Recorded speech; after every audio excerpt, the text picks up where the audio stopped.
स्वागत आप सभी का। आप देख रहे हैं गुलिस्तान न्यूज। मैं आपके साथ सोनिका सिंह। बुलेटिन की शुरुआत करेंगे, लेकिन उससे पहले नजर सुर्खियों पर। देवभूमि में पड़ने लगी कड़ाके की ठंड, बद्रीनाथ में जमने लगे झरने और नाले, बर्फ में तब्दील हुई ओस की बूंदें। तीर्थयात्रियों को करना पड़ रहा है कड़ाके की ठंड का सामना। उत्तराखंड चुनाव को लेकर कांग्रेस सक्रिय, हरीश रावत ने धामी सरकार पर किया वार। कहा 3 साल में 23,000 युवाओं को दी थी नौकरी, आपने नहीं दी। सीएम धामी की बड़ी घोषणा, उत्तराखंड में इगास पर रहेगा अवकाश। हरिद्वार में एक कार्यक्रम में सीएम ने इसकी घोषणा की।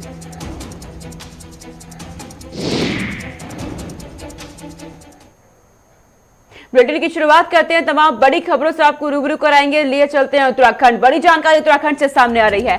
देवभूमि में कड़ाके की ठंड पड़ने लगी है, तो उत्तराखंड में ठंड बढ़ने लगी है और कड़ाके की ठंड पड़ रही है। बड़ी जानकारी इस वक्त की, बद्रीनाथ में झरने और नाले तक जमने लगे हैं। जिस तरीके से ठंड पड़ रही है, बर्फ भी तब्दील हो गई है ओस की बूंदें। दरअसल ओस की बूंदें बर्फ में तब्दील हो गई है। तीर्थयात्रियों को कड़ाके की ठंड का सामना करना पड़ रहा है।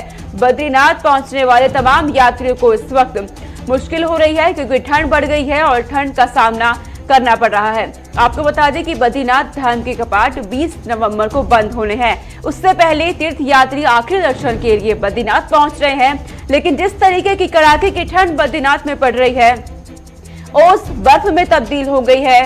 सफेद चादर बिछ गई है इस वक्त बद्रीनाथ में। जिस तरीके से ठंड पड़ने लगी है, तीर्थयात्रियों को मुश्किलें हो रही है।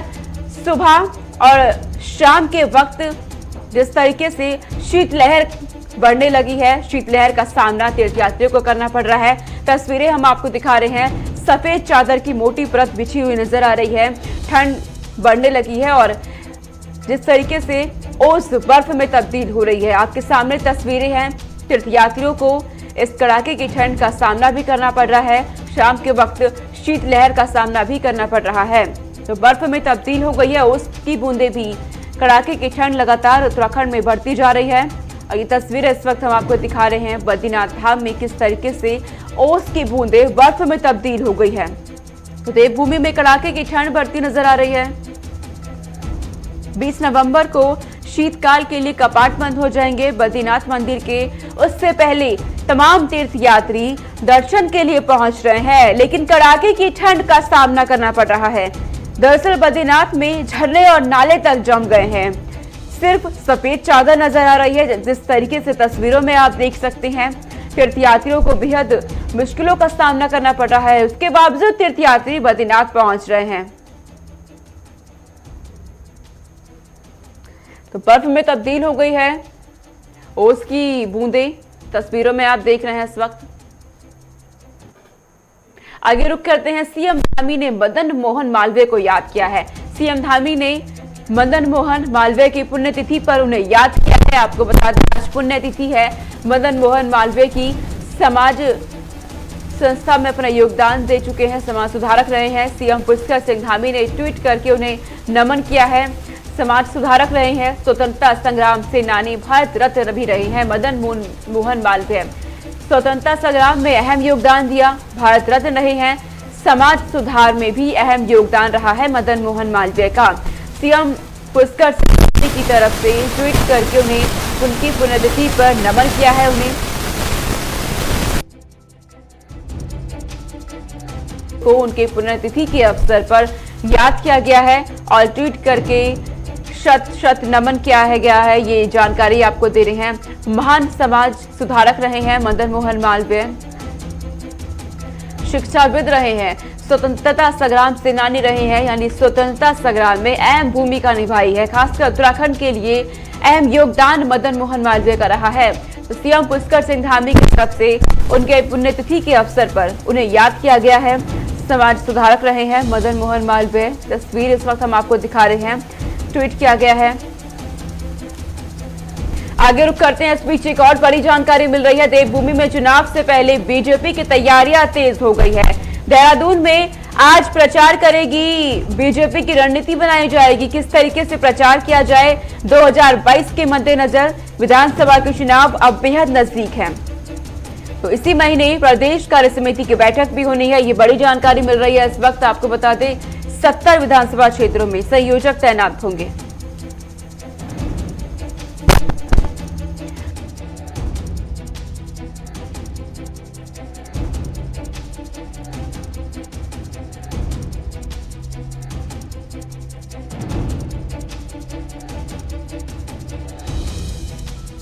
पार्टी की बैठक होगी, ये बड़ी जानकारी इस वक्त की मिल रही है। आपको बता दें 2022 में विधानसभा के चुनाव होने हैं और उससे पहले बीजेपी तमाम रणनीति बना रही है, प्रचार करने की रणनीति बनाई जाएगी। देवभूमि में चुनाव से पहले तैयारियां तेज हो गई है बीजेपी की। बड़े चेहरों की तरफ से लगातार मंत्र दिया जा रहा है कार्यकर्ताओं को 2022 का लेकर, और कुमाऊं क्षेत्र पर खास फोकस किया जा रहा है। 2017 में जो सीटें रह गई थी, जहां बीजेपी को हार मिली थी, उन सीटों पे खास फोकस किया जा रहा है और 70 विधानसभा क्षेत्रों में संयोजक तैनात किए जाएंगे। बड़ी जानकारी इस वक्त की मिल रही है। देहरादून में आज प्रचार करने की रणनीति बनाई जाएगी कि आखिर किस तरीके से प्रचार किया जाए, जनता तक किस तरीके से पहुंचा जाए, युवाओं को साधने का पूरा प्रयास किया जाएगा। तो बड़ी जानकारी, जिस तरीके से सीएम पुष्कर सिंह धामी लगातार विकास कार्यों को लेकर सजग है, तमाम सौगातें उत्तराखंड वासियों को दी जा रही है। आगे रुक करते हैं। सीएम पुष्कर सिंह धामी ने राज्य के लोकप्रिय पर्व इगास के अवकाश पर घोषणा कर दी है। हरिद्वार में कार्यक्रम में सीएम ने इसकी घोषणा की। हालांकि इस दिन रविवार है, लेकिन सीएम धामी की घोषणा से भविष्य में इगास के अवकाश रहने का रास्ता खुल गया। सीएम ने गढ़वाली में अपने ट्वीट के जरिए छुट्टी के फैसले की जानकारी दी। उन्होंने लिखा कि उत्तराखंड की समृद्ध लोक संस्कृति के प्रतीक लोक पर्व इगास पर अब छुट्टी रहेगी। हमारा उद्देश्य है कि हम सभी ये त्योहार बड़े धूमधाम से मनाएं और हमारी नई पीढ़ी भी हमारा पारंपरिक त्योहार से जुड़ी रहे। दूसरी तरफ सीएम के फैसले का विधानसभा अध्यक्ष प्रेमचंद अग्रवाल ने मुख्यमंत्री पुष्कर सिंह धामी का आभार व्यक्त करते हुए इसे सराहनीय कदम बताया है। तो सीएम धामी की तरफ से घोषणा की गई है, इगास के अवसर पर अवकाश रहेगा राज्य में। हालांकि इस बार रविवार का दिन है, लेकिन इस फैसले से भविष्य में अवकाश के रास्ते खुल गए हैं। तो इगास उत्तराखंड वासियों का बड़ा लोक पर्व है और इस मौके पर सीएम की तरफ से अवकाश की घोषणा कर दी गई है, जिसकी मांग उत्तराखंड वासियों की तरफ से लगातार उठाई जा रही थी। तो आपको जानकारी दे रहे हैं, उत्तराखंड की समृद्ध लोक संस्कृति के प्रतीक लोक पर्व इगास पर अब छुट्टी रहेगी। सीएम धामी की तरफ से ये ऐलान कर दिया गया है। संवाददाता धनराज गर्ग मेरे साथ जुड़ गए हैं तमाम जानकारी के साथ। धनराज, उत्तराखंड का लोक पर्व इगास के अवसर पर सीएम धामी की तरफ से अवकाश की घोषणा कर दी गई है। कैसा माहौल उत्तराखंड में इस ऐलान के बाद? जी सोनिका, बिल्कुल आपको बता दें कि जो इगास का पर्व है और दीपावली से ठीक 11 दिन बाद उत्तराखंड में मनाया जाता है। एक लोक पर्व उत्तराखंड का माना गया है, क्योंकि जब भगवान श्री राम वनवास से वापस आए थे तो यहाँ पर 11 दिन के बाद सूचना मिली थी, ये माना जाता है। तो उसी के तहत इगास का एक पर्व है जो बड़ा ही धूमधाम से उत्तराखंड में मनाते हैं, क्योंकि पहाड़ी क्षेत्र है, सभी लोग इसको धूमधाम से मनाते हैं। और वहीं अब जिस तरीके से मुख्यमंत्री पुष्कर सिंह धामी ने एक बड़ा कदम उठाते हुए एक इगास की पर्व की छुट्टी घोषित की है। हालांकि उस दिन रविवार जरूर है, लेकिन कहीं ना कहीं कहा जा रहा है कि ये शुरुआत हो चुकी है कि इगास के पर्व की अब छुट्टी रहेगी और कहीं ना कहीं आने वाले समय में भी अब इगास का पर्व धूमधाम से मनाया जाएगा और सार्वजनिक छुट्टी हमेशा रहेगी। तो कहीं ना कहीं इसको सीधा मुख्यमंत्री पुष्कर सिंह धामी ने कहा है कि जिस तरीके से इगास की छुट्टी घोषित की गई है, उसका सीधा मकसद यही है कि जो लोक पर्व है, संस्कृति है उत्तराखंड की, वो बची रहे और जो युवा लोग हैं, नई पीढ़ी है, वो भी इस ओर बढ़े और धूमधाम से इगास का पर्व बनाएंगी। धनराज, इस पर अवकाश की मांग लगातार उठती रही है उत्तराखंड वासियों की तरफ से और अब सीएम धामी की तरफ से ऐलान भी कर दिया गया है। क्या इसे विधानसभा चुनाव से जोड़कर देखा जा सकता है? जी बिल्कुल सोनिका, जिस तरीके से इगास के पर्व की छुट्टी घोषित की गई है तो कहीं ना कहीं इसकी मांग लगातार उत्तराखंड वासी उठा रहे थे। आम आदमी पार्टी इसकी मांग उठा रही थी। तो कहीं ना कहीं एक तरीके से कहा जा सकता है, जिस तरीके से उत्तराखंड में 2022 का चुनाव भी नजदीक है, तो उससे जोड़कर भी इसको देखा जा सकता है कि सीधा सीधा जो इगास की पर्व की छुट्टी दी गई है, तो कहीं ना कहीं पहाड़ी क्षेत्र के जो लोग हैं जो इगास का पर्व मनाते हैं, तो उनको खुश करने के लिए ये छुट्टी दी गई और सीधा असर 2022 के चुनाव में देखने को जरूर मिलेगा। जरूर इससे बीजेपी को बड़ा फायदा उत्तराखंड में हो सकता है, क्योंकि इगास का पर्व एक ऐसा पर्व है जिसको उत्तराखंड वासी बड़े ही धूमधाम से मनाते हैं। ठीक है धनराज, तमाम जानकारी आपने हम तक पहुंचाई, बहुत शुक्रिया तमाम जानकारी हम तक पहुंचाने के लिए। आगे रुक करते हैं, उत्तराखंड में 2022 में विधानसभा का चुनाव होने हैं। चुनाव को लेकर आम आदमी पार्टी की तरफ से तैयारियां तेज कर दी गई है। एक्टिव मोड में है। अजय कोठियाल के नेतृत्व में रोजगार गारंटी यात्रा की शुरुआत होगी, ये बड़ी जानकारी आ रही है। सतपुली में शुरू होगी रोजगार गारंटी यात्रा, कर्नल कोठियाल की तरफ से शुरू की जाएगी। पौड़ी रोड से लेकर के मुख्य बाजार तक ये यात्रा की जाएगी, ये बड़ी जानकारी मिल रही है। आपको बता दें, यात्रा में आम आदमी पार्टी के कई नेता मौजूद रहेंगे। तो रोजगार को लेकर के लगातार इस मुद्दे को उठाया जा रहा है। रोजगार गारंटी अभियान लगातार आम आदमी पार्टी चला रही है। इससे पहले हस्ताक्षर अभियान चलाया गया। युवाओं को साधने के लिए, युवाओं को अपने पढ़ने में लेने के लिए आम आदमी पार्टी इस वक्त पुरजोर कोशिश में जुटी हुई है और रोजगार गारंटी अभियान को लगातार तेज किया जा रहा है। और अब बड़ी जानकारी है कि रोजगार गारंटी यात्रा की शुरुआत की जाएगी। अजय कोठियाल के नेतृत्व में शुरुआत होगी। सतपुली में शुरू होगी ये रोजगार गारंटी यात्रा और इसी के साथ पौड़ी रोड से लेकर मुख्य बाजार तक यात्रा की जाएगी। सीधा जुड़ने का प्रयास किया जाएगा युवाओं के साथ, क्योंकि आम आदमी पार्टी लगातार ये दावे कर रही है कि अगर 2022 में आम आदमी पार्टी की सरकार बनती है तो सबसे पहले युवाओं को रोजगार दिया जाएगा। ये रोजगार का मुद्दा जिस तरीके से उत्तराखंड की राजनीति में इस वक्त हावी है, सभी राजनीतिक दल इस मुद्दे को भुनाने की पूरी कोशिश कर रहे हैं और आम आदमी पार्टी पहली बार उत्तराखंड की राजनीति में कदम रखा है। तमाम घोषणाएं की गई हैं, रोजगार को लेकर बेहद सजग नजर आ रही है।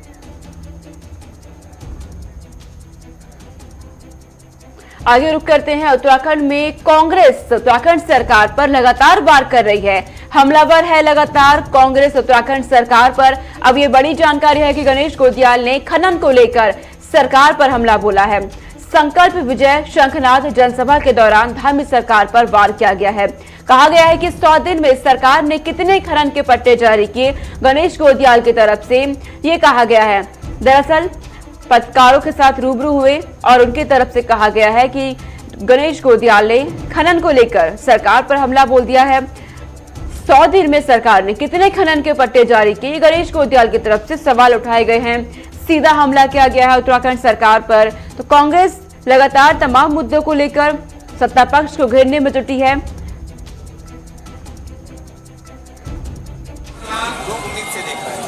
और मैं विश्वास दिलाता हूँ, उत्तराखंड की जनता को विश्वास दिलाता हूँ कि हम उत्तराखंड में कांग्रेस की सरकार की स्थापना उनके हितों के लिए करेंगे। ये विश्वास करें लोग। हमने आधारभूत सुविधाओं के विकास में 20 साल इस प्रदेश को हुए और उसमें 10 साल कांग्रेस की सरकार रही। हमने आधारभूत सुविधाओं के विकास में तमाम कार्य किए। मुझे खुशी है इस बात की कि बहुत गिने चुने गांव होंगे जहां अब सड़क नहीं पहुंची है। अधिकांश गांव में तक सड़क पहुंच चुकी है, बिजली पहुंच चुकी है, पानी आ चुका है, स्कूल, लेकिन इसको सजाने की आवश्यकता है। दुर्भाग्य से कांग्रेस काम करती है और उसके बाद भारतीय जनता पार्टी की सरकारें आकर उस कांग्रेस के किए हुए कामों को नेस्तनाबूद कर देते हैं। हर्ष आगे हर्ष जल्द कांग्रेस में शामिल हो सकते हैं, चाहे वो इसी जिले के हो या पूरे प्रदेश भर में। देखिए, ये सत्य है कि भारतीय जनता पार्टी के कई नेता कांग्रेस में आने की इच्छा रखते हैं, लेकिन हमारे यहाँ पर जो लोग पिछले कई सालों से काम कर रहे हैं, मेहनत कर रहे हैं, हम उनकी मेहनत को जाया नहीं होने देंगे। कार्यकर्ता के सम्मान को बनाए रखा जाएगा और जहाँ पर ये महसूस किया जाएगा कि किसी नेता के आने से हम कोई सीट विशेष या इलाका विशेष में हमें कोई भारी जगह हो सकता है, उसके बारे में हमारा हाईकमान और हमारे वरिष्ठ नेता आपस में बातचीत करके निर्णय। 2016 में जो कुछ बागी गए थे, आगे बढ़ो हर्ष। ऐसा है कि वो बागी हों या भाजपा के मूल लोग हों, इसमें कोई भेद नहीं है। लेकिन ये है कि हम कांग्रेस के वर्तमान जो मेहनत कर रहे हैं लोग उन सीटों पर, वहाँ उनके हितों के साथ कोई अनदेखी नहीं करेंगे। अतः जी आपने बीच में कहा था कि सरकार कई खनन पट्टे बांटी है सरकार ने। मैंने कल ही कहा था, मैंने कहा सरकार ये बताए कि 100 दिन के कार्यकाल में उन्होंने खनन पट्टे कितने बांटे। मैं दावे के साथ इस बात को कह सकता हूँ कि सरकार ने 4.5 साल का खनन पट्टा एक तरफ और 100 दिन का एक तरफ और नियमों को ताक पे रख दिया। मैंने कल एक बड़ी बात कही, मुझे इस उत्तराखंड में एक मधुकोड़ा होने से इस उत्तराखंड प्रदेश को बचाना है। ये कलंक हमारे प्रदेश पर नहीं लगना चाहिए। और उसने कहा एक इसी खबर पर ज्यादा जानकारी के साथ संवाददाता विशाखा चौधरी मेरे साथ जुड़ गई हैं। तमाम जानकारी, तमाम अपडेट उनसे लेंगे। विशाखा, जिस तरीके से कांग्रेस लगातार उत्तराखंड सरकार पर हमलावर है और अब गणेश गोदियाल की तरफ से खनन को लेकर बड़ा बयान दिया गया है। बिल्कुल सोनिका, देखिए फिलहाल कांग्रेस भी चुनावी रणनीति के तहत जो अपने कार्य है वो कर रही है और जिस तरह से कांग्रेस के प्रदेश अध्यक्ष का यह बयान सामने आया है कि खनन को लेकर सरकार से जवाब उनके द्वारा मांगा गया है। इसी के साथ हरीश रावत के द्वारा कहा गया है कि उनकी सरकार ने पिछले 4 साल में लगभग 23,000 से जो ज्यादा नौकरियां हैं वो देने का काम किया है और राज्य सरकार से उन्होंने जवाब मांगा है कि पिछले 4 साल में कितनी नौकरियां उनके द्वारा दी गई है उसका ब्यौरा राज्य सरकार दे। ठीक उसी तरीके से प्रदेश अध्यक्ष के द्वारा गणेश गोदियाल के द्वारा यह बयान दिया गया है कि खनन को लेकर सरकार जो है वो अनदेखी कर रही है। कई लोगों की जो शिकायत है उसके मिलने पर भी सरकार के द्वारा कोई कदम नहीं उठाया जा रहा है। खनन को लेकर भी जवाब उनके द्वारा मांगा गया है और देखिए सभी ये मुद्दे हैं जो चुनाव से ठीक पहले विपक्षी पार्टी के द्वारा उठाए जा रहे हैं और एक विपक्षी पार्टी के तौर पर जो भी राज्य में फिलहाल कांग्रेस के बयानबाजी कांग्रेस की तरफ से हो रही है, जाहिर तौर पर सत्ता पक्ष पर निशाना साधने के लिए और राज्य सरकार को घेरने के लिए वो कांग्रेस की तरफ से की जा रही है। और विशाखा, खनन का मुद्दा कांग्रेस लगातार उठा रही है। इस मुद्दे को लेकर के सत्ता पक्ष की तरफ से कोई प्रतिक्रिया सामने आ रही है क्या?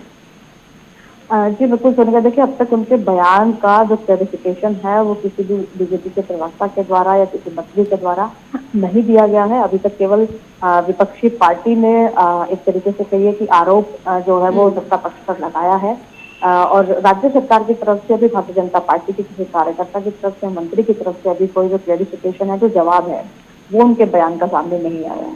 जी ठीक है विशाखा, बहुत शुक्रिया हमारे साथ जुड़ने के लिए, तमाम जानकारी पहुंचाने के लिए। आगे रुक करते हैं उत्तराखंड चुनाव को लेकर कांग्रेस लगातार सक्रिय मोड में है और अब हरीश रावत ने धामी सरकार पर वार किया है। दरअसल हरीश रावत लगातार निशाना साध रहे हैं सत्ता पक्ष पर। अब हरीश रावत की तरफ से कहा गया है कि 3 साल में 23,000 युवाओं को नौकरी दी थी, बीजेपी ने 4.5 साल में भी युवाओं को नौकरी नहीं दी। यह हरीश रावत की तरफ से कहा गया है। उनकी तरफ से कहा गया है कि उनकी सरकार में 3 साल के अंदर 23,000 युवाओं को नौकरी दी गई, लेकिन बीजेपी ने 4.5 साल में भी युवाओं को नौकरी नहीं दी है। यह हरीश रावत की तरफ से बड़ा बयान दिया गया है। हरीश रावत कांग्रेस के बड़े चेहरे हैं और लगातार एक्टिव मोड में हैं। कार्यकर्ताओं को लगातार मंत्र दिया जा रहा है 2022 फतेह करने का और हरीश रावत लगातार बीजेपी को घेरने का काम कर रहे हैं। तमाम मुद्दों को लेकर और स्थानीय मुद्दों को लेकर खासकर उनका फोकस है। लगातार वो मुद्दों को उठा रहे हैं और अब रोजगार को लेकर के निशाना साधा गया है। कहा गया है कि उनकी सरकार में 23,000 युवाओं को नौकरी दी गई थी। एक और बड़ी जानकारी इस बीच आ रही है, उत्तराखंड में चुनाव से पहले चुनावी हलचल तेज हो गई है। 15 से 17 नवंबर तक दौरे पर रहेंगे भगवंत मान। ये बड़ी जानकारी आपको इस वक्त की दे रहे हैं। किसानों के हक में आम आदमी पार्टी की संकल्प यात्रा, उधम सिंह नगर जिले से किसान संकल्प यात्रा शुरू करेंगे। आम आदमी पार्टी किसानों के हक में 15 नवंबर से संकल्प यात्रा शुरू करेगी। आम आदमी पार्टी के नेता भगवंत मान 15 से 17 नवंबर तक उत्तराखंड का दौरा कर संकल्प यात्रा में शामिल होंगे। उत्तराखंड से हमारे ब्यूरो चीफ धीरेन्द्र प्रताप सिंह हम मेरे साथ जुड़ गए हैं तमाम जानकारी के साथ। धीरेन्द्र, आम आदमी पार्टी अब किसानों के समर्थन में उतरती नजर आ रही है। उत्तराखंड में संकल्प यात्रा की शुरुआत करेगी, क्या कुछ जानकारी आपके पास, किस तरीके से आप देख रहे हैं? बिल्कुल सोनिका, देखिए आम आदमी पार्टी भी उत्तराखंड के चुनावी राजनीति में उतरने के लिए तैयार है और लगातार दूसरी पार्टियों के जो बगावती नेता है उन पर अपनी नजरें जमाए हुए है, किसी तरह वो आए और उनकी भी राजनीतिक जो महत्वाकांक्षाएं हैं वो परवान चढ़े। और अभी भी आप देखिए उनके जो शीर्ष नेता है अरविंद केजरीवाल का 2 दौरा हो चुका है और मनीष सिसोदिया भी आ चुके हैं। भगवंत मान का दौरा है, लेकिन आम आदमी पार्टी के प्रति लोगों में जो आकर्षण होना चाहिए चुनाव से पहले तो बहुत कम दिखाई दे रहा है। हालांकि अरविंद केजरीवाल की सभाओं में भीड़ तो जरूर जुटी, लेकिन उसके बाद से जो उन्होंने दावे किए, जो उन्होंने वादे किए जनता से कि फ्री बिजली देंगे, रोजगार गारंटी योजना का कार्ड देंगे, उस पर जनता यहाँ पे आसानी से विश्वास नहीं कर रही है। इसलिए आप देखेंगे कि आम आदमी पार्टी की जो सभाएं हो रही है उसमें भीड़ तो दिखाई दे रही है, लेकिन वो भीड़ जब हम लोग अलग से बात करते हैं तो कहती है कि किस बहकावे में आई है या जो उनके नेता है वो किस तरह से उनको लेकर के आए हैं। इस तरह से कह सकते हैं कि जो आम आदमी पार्टी है उसका कुछ खास प्रभाव उत्तराखंड की राजनीति में अभी तो फिलहाल इस 2022 के चुनाव में नहीं होने जा रहा है, क्योंकि आम आदमी पार्टी का जो कोई ऑर्गेनाइजेशनल स्ट्रक्चर अभी भी यहाँ पे नहीं है, कोई सांगठनिक जो संरचना है वो उनके पास बिल्कुल नहीं है, और अभी भी उनका पूरी जो उनकी राजनीति है, पूरी सियासत है, वह कांग्रेस बीजेपी के जो बगावती होंगे, जो बागी होंगे, जिनके टिकट कटेगा या जो टिकट मांग रहे हैं उन्हें नहीं मिलेगा, वो आम आदमी पार्टी का तमाम जानकारी आपने हम तक पहुंचाई। आप नजर बनाए रखिएगा, तमाम अपडेट हम आपसे लेते रहेंगे। फिलहाल बहुत शुक्रिया हमारे साथ जुड़ने के लिए। आगे रुक करते हैं उत्तराखंड की चुनावी सियासत गरमाने के लिए बीजेपी के केंद्रीय नेताओं के नवंबर में धुआंधार दौरे शुरू हो जाएंगे। पार्टी के राष्ट्रीय अध्यक्ष जेपी नड्डा 15 नवंबर को 2 दिवसीय दौरे पर उत्तराखंड आएंगे। वह कुमाऊं मंडल के अल्मोड़ा और रुद्रपुर में प्रवास कर सकते हैं। इस महीने पीएम नरेंद्र मोदी और केंद्रीय गृह मंत्री अमित शाह के प्रवास और जनसभाओं के कार्यक्रम भी लगभग तय हो गए हैं, जिनकी पार्टी जल्द ही घोषणा कर देगी। बीजेपी के प्रदेश अध्यक्ष मदन कौशिक की अध्यक्षता में प्रदेश महामंत्रियों के साथ हुई बैठक में केंद्रीय नेताओं के प्रवास कार्यक्रमों पर मंथन हुआ। देर शाम तक बैठक में 11 नवंबर से लेकर 30 नवंबर तक के सभी कार्यक्रम तय किए गए।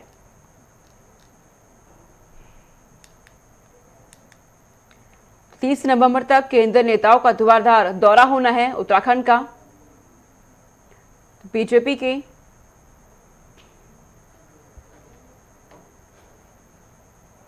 इसी बीच सीधा आपको लखनऊ लिए चलते हैं। सीएम योगी आदित्यनाथ इस वक्त संबोधित कर रहे हैं, सुनते हैं क्या कुछ कह रहे हैं। पहले इन्वेस्टर समिट के माध्यम से हमारे पास उस समय जो एमओयू हुए थे वह प्रदेश में 4,68,000 करोड़ रुपए के निवेश के प्रस्ताव हमें प्राप्त हुए थे, जिसमें से हम लोग अब तक 3 लाख से अधिक निवेश के प्रस्ताव को धरातल पर उतार चुके हैं और उसमें प्रोडक्शन में अधिकतर में प्रारंभ हो चुका है।